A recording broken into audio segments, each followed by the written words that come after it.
Mixing tile from multiple boxes prevents noticeable shade banding and ensures a uniform appearance across a large format ceramic floor.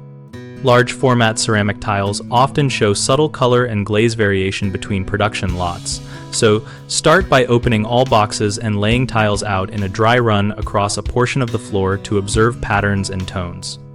Work methodically by pulling tiles from at least 3 to 5 boxes at once and creating a rotation sequence so adjoining tiles are not from the same box.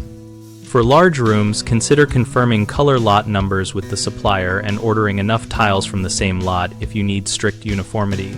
If you cannot get the same lot, plan a blending strategy before adhesive is applied. Cut and set tiles in small, manageable areas and continue the rotation so any variation is distributed rather than clustered. Keep spare tiles reserved and labeled by box in case of future repairs so replacement pieces can be matched or intentionally blended. Use neutral or slightly shaded grout that complements the average tone of the tiles to minimize perceived contrast and enhance a seamless look.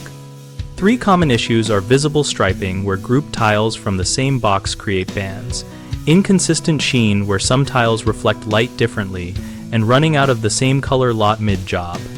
To fix banding, mix tiles from multiple boxes and follow a strict rotation so similar tiles are separated.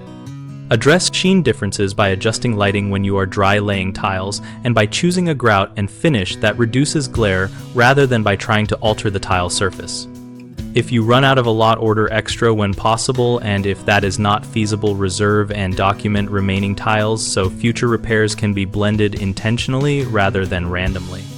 We run bighomeprojects.com to connect homeowners with local contractors and to help contractors find work for projects like large format ceramic floors. Our site also hosts a discussion community where we and other members share installation tips, blending strategies, and product experiences.